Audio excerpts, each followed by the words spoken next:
Hi there, my name is Gavin Light, and this is my video pitch for my upcoming film, Line.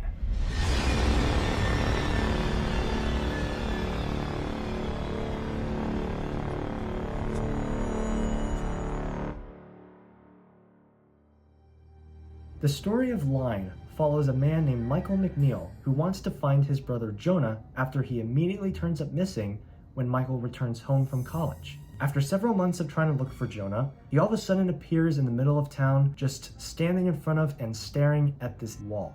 When people look at it, they are put into a trance. And as more people look at it, the longer a line starts to form behind Jonah in front of the wall, just staring at it, turning into mindless monsters. When people outside of the line try to break the formation of this line, they go crazy and they wreak havoc on everyone and everything. Inevitably, Michael and the rest of his family and everyone else left surviving the town gets caught in the line. At this point in time, Michael blames himself for what's happened and he feels responsible and he feels like he needs to be the one to fix it. He needs to fix his mistake. And so, with his persistence, he manages to break out of the trance. And so now, out of line and completely resistant to the wall's powers, he must find a way to take the wall down and save everyone. There are three particular locations that I had wrote in the script. One being a town square, or the street in a town square, because we're gonna need to find a location that's off campus that we will need to use the street where the wall will be placed and for the people, the line, standing in front of it. We also need an alleyway where Michael will meet Daryl, a man who has been hiding in this alleyway, completely avoiding the sight of the wall and the line. This is where the two men will form a plan to take the wall down. And finally, there is a bedroom scene, which is Michael's memory sequence. And that will have to be built on a soundstage. It will have two beds for Michael and Jonah growing up. As for the wall itself, it will be built separately. It will be just a standalone wall, 8 feet tall, 8 feet wide. It will be painted black, and it will also look like it's made of stone. Because in the script, I have it as a stone wall. And my original idea is that it's stone from out of this world.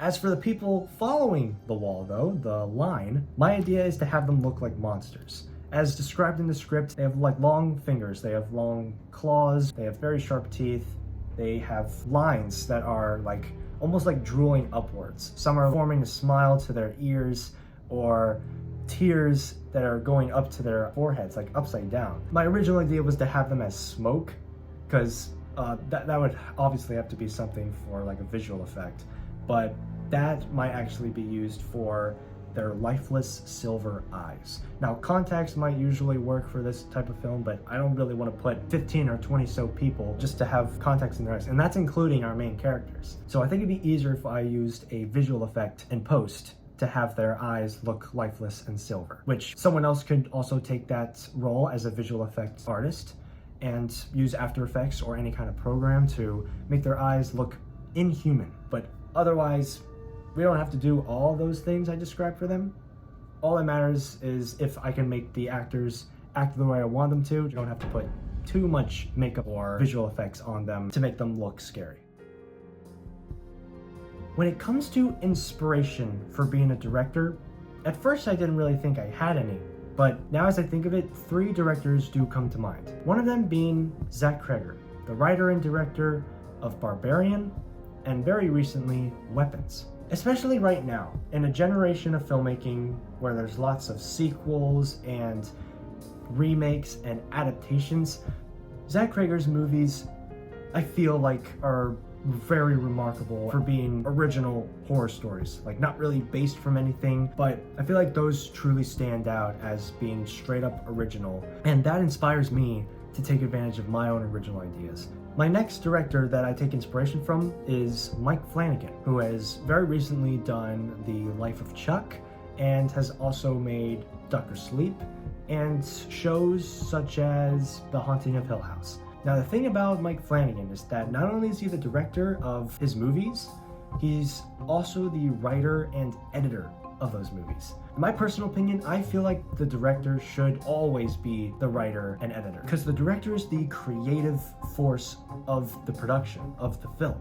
And it is he who everyone in the crew in all stages of production ask him the questions because they are trying to bring his vision to life. And I feel like with it being his vision, he should be the one to write it down and know exactly how it's going to go act to act, start to finish. And therefore should already be envisioning how it is going to look in the edit. So when he gets to editing, as soon as all of it is done, he knows which shots go where for each scene. The third director who I take inspiration from is Andy Muschietti, who's the director of the It films and of the upcoming HBO series Welcome to Derry. Now, what's so inspiring about him is his dedication for telling the story of It for a younger audience. And so lots of changes needed to be made from the original story. For example, when the main characters are kids, which is where the first movie takes place, it's 1989 instead of 1958, as it is in the book. I find that inspiring because changes need to be made either way for making a film. Even though this was intentional, that shows me how no matter what, changes will need to be made, and it's all going to be done for the better. The reason why I think I am the best person to tell this story is because I always know how to make something work, especially for filmmaking. And I feel like no one will be able to tell the story the way how I'm thinking it. And normally I don't get a lot of directing experience, but I feel like I get more confidence in my dream of being a director when I'm working with more people. That way I am directing a person and making them act the way I want them to act. But the thing is that I've always wanted to be an actor. So by knowing how to act, I know how to direct. And therefore I get to show how I want to tell my story through the acting of another person instead of having it just me. But that's exactly the kind of experience that I need, and that's what I'm hoping to get for this film. I feel like that's going to be great for me and for everyone who is going to be there helping this vision come to life. I may not know who my other key positions are for this film, but I am actively working on solidifying those positions and hoping to have an official key list soon.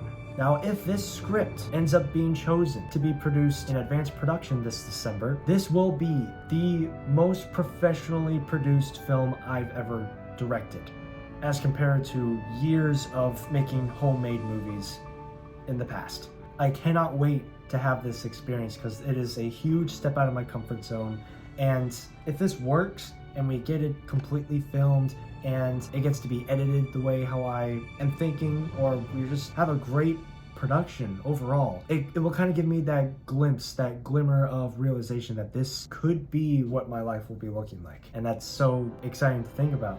Now, if it doesn't get picked, as disappointing as that sounds and as disappointing as that is to say, guess what? I've got a 13-page script just waiting to be pitched, to be produced, to be filmed, and to be edited. Well, it looks like that is everything. Thank you so much for watching. My name is Gavin Light, and this was my video pitch for my upcoming film, Line.